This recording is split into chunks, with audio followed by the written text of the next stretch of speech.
somehow it's almost 2024.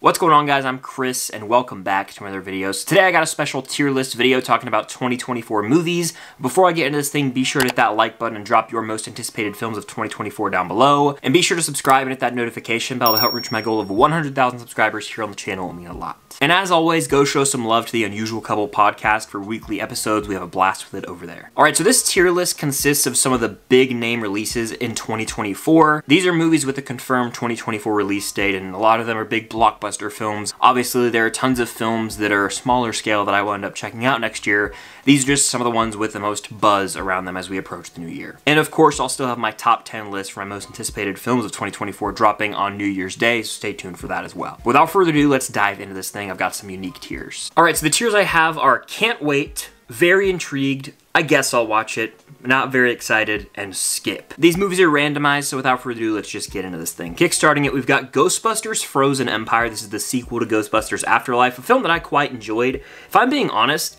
I am very intrigued by this movie. I thought the trailer was awesome. It feels like one of the more unique Ghostbusters films. It had the song Cruel Summer playing from the Karate Kid, so it's got the 80s nostalgia to it. Obviously, it takes place during present day.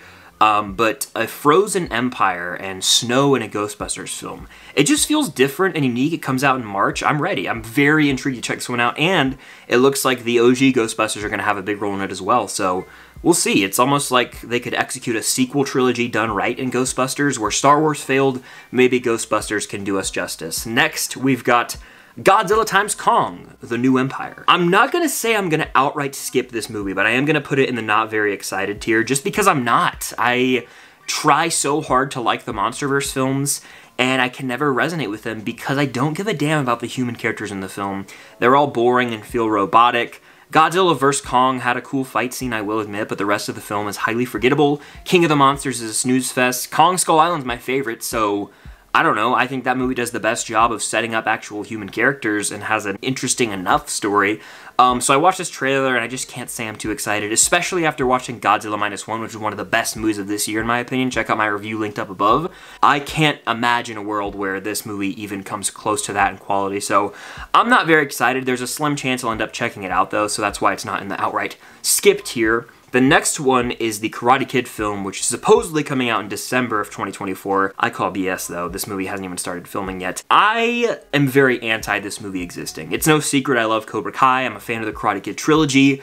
I just feel like this is Sony trying to capitalize on the success of Cobra Kai without actually giving credit to the creators of Cobra Kai, because they're not even attached to this film as writers or directors.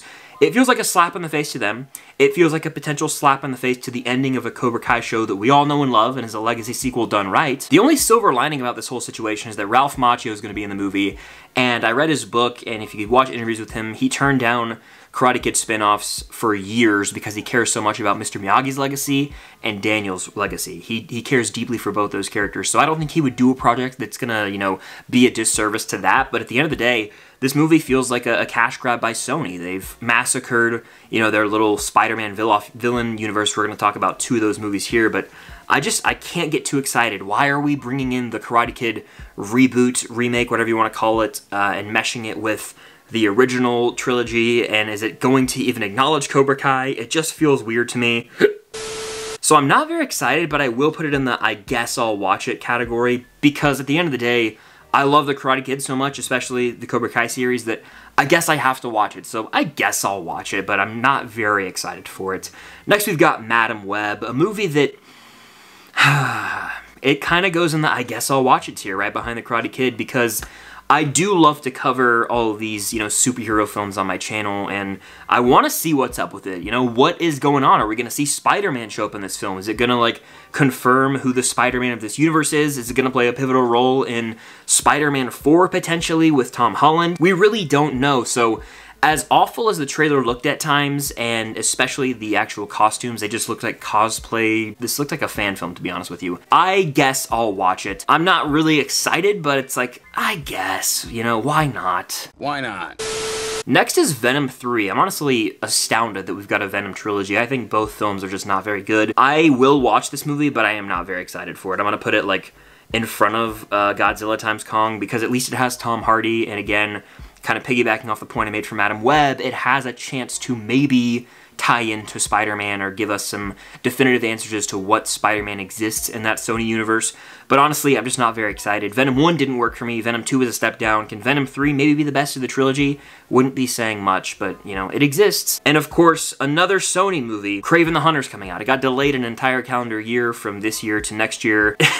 I'm looking at these categories and I'm just like, man, I can't skip it because it's got Aaron Taylor Johnson. Come on now. But I'm not very excited, but it is in the I guess I'll watch it tier, you know, like probably over Madam Web.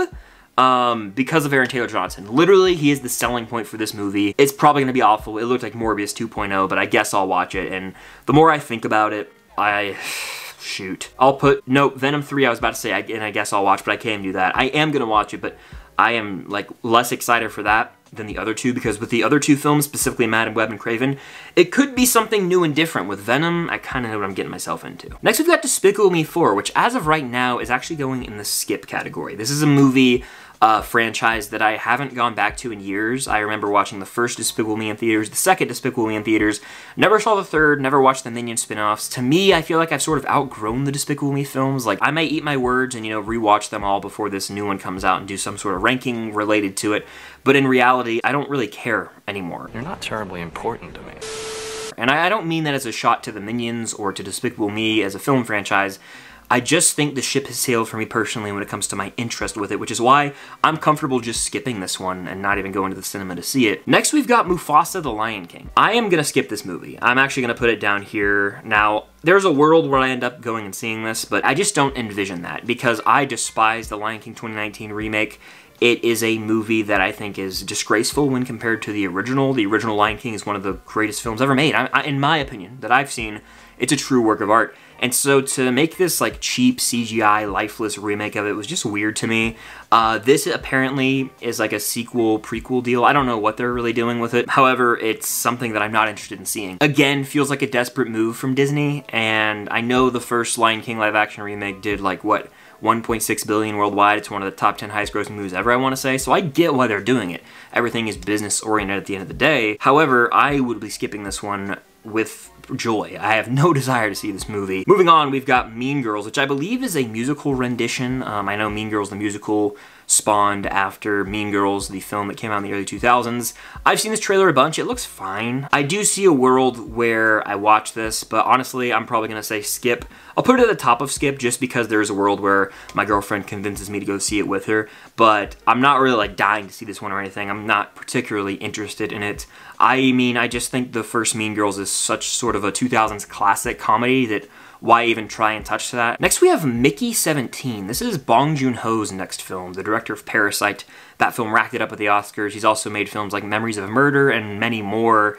We've only gotten a quick little snippet of it, and it seems like an original sci-fi sort of film. I know basically nothing about it, and it's supposed to come out in March, I want to say. I could be wrong. I think this is going to go in the very intrigued tier. I'll put it maybe behind Ghostbusters just because we don't know enough, but I'm still really intrigued by that trailer. It's got Robert Pattinson in the lead role. Anytime he's in something, you will have my curiosity. I will put it in very intrigued. However, we need another big trailer or a few more details, maybe some images from the film, maybe a poster for me to fully be on board with it, but it's Bong Joon-ho coming off the heels of Parasite. It's probably going to be a winner. Next, we've got Joker Folie à Deux. I don't know if I said that right, but it's Joker 2, starring Lady Gaga as Harley Quinn. It's got musical elements. It's a sequel to the Oscar-winning film. Joaquin Phoenix wouldn't come back for nothing. He's a guy who rarely does sequels. He's a guy who cares about the craft and the character, it seems. So honestly, I'm gonna go can't wait because I am really curious to see what they cooked up here. Todd Phillips is back. Joaquin coming back for a sequel, like that really doesn't happen. And you've got Lady Gaga as Harley Quinn. She's a great actress in A Star Is Born, and she can sing, we all know that. So I'm curious to see what they have cooked up. I can't wait to go check this one out. I really like the first Joker. I think I've seen it twice in my life. It's not a rewatchable movie. But wow, was it a work of art, you know? So I'm excited to see what they cook up here with Joker 2. Next we have Beetlejuice 2. This is one of those, I guess I'll watch it movies, and I'll put it like right here behind this Karate Kid film. Wasn't crazy about the first Beetlejuice. I actually have a reaction on the channel. If you guys want to see me watch that movie, I'll link the video right here. I just kind of stopped doing that reaction series, but I've watched Beetlejuice, and it's just not my cup of tea. I'm not a huge Tim Burton guy. My favorite Tim Burton film, bar none, is Sweeney Todd, The Demon Barber of Fleet Street. The Demon Barber of Fleet Street. That movie rules, but I'm not like hyped for this. Jenna Ortega being added to the cast is what really has me excited. Also, getting a sequel to sort of a beloved 80s film feels just nostalgic in a way. Even if you don't love that original IP or property, it just feels cool to get a sequel that so many people are excited about, so I will respect that. And I respect that this movie has its fans. I'm not a huge one of it. I think it's like a 3 out of 5 movie. But I'll check it out. That's why it's in the I guess I'll watch it tier, because it'll probably come out, you know, in the fall. Spooky season will be upon us. Next, though, we've got Ballerina. Now, you might be wondering to yourself, what the hell's Ballerina? And it's a John Wick spin-off film. Ana de Armas is the main star, and I think Keanu Reeves is going to show up in it. I don't really know, but it's a prequel spin-off of John Wick. Count me in as very intrigued. I'll put it, like, in the middle, because I love John Wick 4. That's my favorite of the John Wick films, and that whole action series really grew on me over time the more I rewatched them and thought about them. And John Wick 4 was a perfect ending, so to get a spin-off in the world of John Wick, let's do it. I never watched the Continental series on Peacock. I heard it was good though. But this intrigues me. Ana de Armas is a star. Next we have The Fall Guy from director David Leitch, who just did Bullet Train, starring Ryan Gosling and Emily Blunt. It is a very intriguing premise. And honestly, I can't wait for this movie. I'm putting it at the top of can't wait right now, just because that trailer sold me, and Bullet Train is one of my favorite movies of last year. It looks fun, action-packed, comedic. I can't wait for this movie. An action comedy, sign me the hell up. Ryan Gosling carries any movie he's in. His humor just works. The chemistry between him and Emily Blunt looks unmatched in that trailer, and we're getting more Aaron Taylor Johnson in this movie. I just really liked that premise where this stuntman played by Ryan Gosling ends up having to go find the actor. I believe that's the plot, and it just looks like a wild, fun time. I think this movie is actually coming out early May, so it could kickstart that summer movie season. But the next movie on this list is going at the top of can't wait, and nothing's gonna top it. It's Deadpool 3. This is my most anticipated film of next year as of right now. I am over the moon excited for this. We're getting Deadpool in the MCU. We're getting a new Deadpool movie, period. It's been like 5 years. It'll be 6 years in 2024. So it's been too damn long since we've seen Ryan Reynolds as Wade Wilson. Hugh Jackman's making a return as Wolverine. Obviously, it's gonna have tons of cameos, but that's not why I'm excited. I'm just excited to see Ryan Reynolds back in this role, kicking ass, cracking jokes. Give me this movie right now. I cannot wait to get back into this Deadpool world, and it's the first R-rated MCU film. I think it's gonna be a hoot and a half, all right? I'm excited for this, and I just think that this is gonna sort of revive the MCU. I know it's not going anywhere. We got Loki Season 2 and Guardians 3 this year, but universally, I think this movie is gonna be praised. However, there is a part of me that's like, wait, should we be worried? Is it gonna be coherent? But I'm just gonna let the positivity reign supreme here. I'm pumped for this movie, cannot wait. Next, we've got A Quiet Place Day 1, though. This is a prequel film set in the Quiet Place world. Great cast. Lupita Nyong'o, Joseph Quinn of Stranger Things fame, and one of the Wolf brothers, I believe, is in this. I think it's Alex Wolf. Very intrigued. In fact, it's going at the top of very intrigued. A Quiet Place 1 and 2 is a great duology of films, so getting a third edition of the franchise is fitting. We still haven't gotten a trailer or a real poster, which is a little weird. These are always interesting to see in the theaters because it's so dead silent. So if someone goes to this movie and talks, they are a royal asshole. Next, we've got Kingdom of the Planet of the Apes, the 4th film in the new Apes series. I thought it had a fitting ending with War. I haven't revisited any of these films since 2017 leading up to War for the Planet of the Apes. I like what we've seen from Kingdom. I'm not over the moon excited, but I am very intrigued. I'd put it like right in the middle of the very intrigued tier, because I'm more excited for these. The Ghostbusters trailer really has sold me over. And Kingdom of the Planet of the Apes looks good enough. I have faith in them. You know, visually it looks stunning, in the world they've built. It's kind of hard to make a bad movie in that world because it's just been so well constructed. But I'm very intrigued to see what they do. I'm not, you know, oh, I can't wait, I'd watch it right now. It's not like that level of excitement. I do need to rewatch the Apes trilogy to kind of reignite a spark with my interest in the franchise, though, for sure. Next, we've got Wicked. This is part 1, I believe, of 2. I've seen the musical once at the Fox Theater in Atlanta. I won't say I'll skip this because I'm sure I'll see it with my girlfriend. She really loves Wicked. I'm not the biggest fan. I love The Wizard of Oz, but I'm a huge musical guy. This one's just not my cup of tea, at least that day it wasn't, so maybe this movie could revitalize or open my eyes to the Wicked hype, but I'll put it in not very excited at the top, just because the music is fantastic. The plot just wasn't the most interesting to me, and I wasn't feeling it that one day when I went and saw it on a Sunday in the fall, so yeah. Next we've got Furiosa, a Mad Max saga. My hot take, or one of my hotter takes, is that I'm not crazy about Mad Max Fury Road. I think the movie visually and technically is out of this world. It's truly an achievement, and it's nonstop action. So to some, you know, that's awesome. For me, I care more about having compelling characters and a main plot that's rather interesting and feels like it has value, and I think Fury Road lacks in that category. It's a weird movie. It's not really my cup of tea. The trailer for Furiosa gave me the same vibes as Fury Road, so I, in all honesty, don't think I'm gonna watch this movie. I'm gonna put it at the top of skip. I know that's like crazy, but there's a world where I'm like, you know what, let's just see if it's better, but I have a feeling it's gonna be exactly like Fury Road and I'm gonna have the same issues with it, so right now I'm thinking I'm not even gonna watch the movie. I'm sure I'll end up watching it and probably feel the same way I feel about Fury Road, but you never know, there's a glimmer of hope. Next we've got Dune Part 2. Now, when I first saw Dune, I was a little underwhelmed. I saw the movie again and I liked it a little more, but my big issue with it was it felt incomplete. It wasn't really marketed as a Part 1, and the movie just kind of ended. I was like, that was abrupt and didn't really give us clarity or anything. But the fact that we're getting a Part 2 is exciting. I still stand by the fact that I think Dune Part 1 doesn't really give me much clarity within the story they told in the confines of Part 1, so I was a little underwhelmed, but I'll rewatch it before Part 2, and hopefully Part 2 I love. You know, I want to love the series, and I wonder if there's gonna be Part 3, so we'll find out. I'm sure there will be. Part 2 looks epic. It looks like what I thought Dune Part 1 was gonna be, so maybe in retrospect, Part 1 was the world-building, slow burn movie. Part 2 maybe a bit faster-moving, interesting film. I'm gonna say very intrigued. I'm not going can't wait, but I'll go very intrigued. I'll put it like actually right here. Really intrigued to see, you know, how it turns out, and obviously I'll be seeing it, you know, opening day. Next we got Kung Fu Panda 4. I'm gonna put this in the I guess I'll watch it tier, but I don't mean that as a knock at the movie. I'll put it like right here actually. Just because I haven't seen this series in so long. I'll be rewatching it before Kung Fu Panda 4. I've seen the first two and I think the third, but it'll be a big like refresher for me, and I remember enjoying the films, the ones I've seen at least, when I watched them, so I guess I'll watch it. You know, I'll probably do a little rewatch beforehand and refresh myself, jog my memory. Next we've got another animated film, Inside Out 2. This is a long-awaited Pixar sequel. Inside Out's one of those original Pixar films that always deserved a sequel, so this is fitting. It's been almost 10 years by the time it comes out, about 9 years. I honestly am going top of very intrigued because I am super pumped for this. I'm intrigued to see what they do with the new emotions, obviously anxiety being one of those, something I think we all suffer from time to time. The trailer sold me, and I want to know what original story Pixar's cooked up with Riley and the emotions inside of her. So, hell yeah to that. Gladiator 2. Gonna be honest, can't wait for this movie. Putting it right here. Easily one of my most anticipated, and for the longest time when they announced this movie, I was like, I don't know. Then the cast started dropping. You've got Pedro Pascal, Denzel Washington. What are we talking about here? Paul Mescal plays the main character. You've got Joseph Quinn in the house. This movie's got a stacked cast. The first Gladiator is just a film. It's one of those films you gotta watch. It's masterfully crafted. Revisiting this world with Ridley Scott, hopefully he still got it.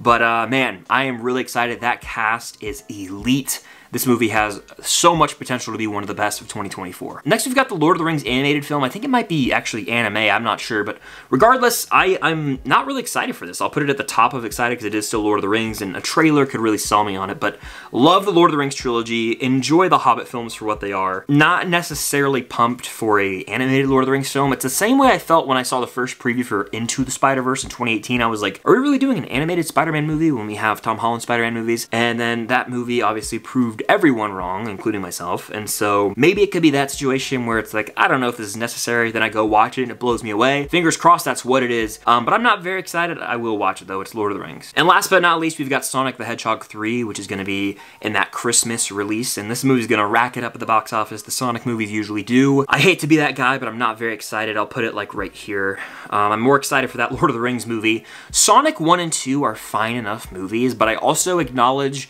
that I'm not 10 years old, and someone who is 10, 11, 12 probably thinks these are the greatest movies ever, and that's fine. They're targeted to them. They're just a little too kiddie for me, and like I am fine with that. They're not really meant for me. And there's like categories of kids films. You've got the Pixars, like Inside Out 2, Kung Fu Panda, that older people can enjoy. I feel like Sonic is pretty much targeted for like people who grew up playing the Sonic games, which wasn't me, or young audiences, like elementary school, middle school age. So that's fine. I don't love Sonic. I'm also not hating on Sonic. It's just I'm not very excited for it. Shadow's gonna be in it. That's neat. Sonic fans will probably go crazy for this thing. I'm just not terribly excited for it. But that does it for my tier list ranking of some of the biggest movies coming out in 2024 based on my excitement right now. Again, I will have an official top 10 list coming in January, so be on the lookout for that. Drop your most anticipated films of 2024 in the comments down below, and be sure to hit that like button, subscribe, and hit that notification bell. I hope to reach my goal of 100,000 subscribers here on the channel as we approach the end of the year. It means a lot. And go show some love to the Unusual Couple podcast for weekly episodes. We have a blast with it. But thank you guys, as always, for watching. Until next time, I'll see you guys later.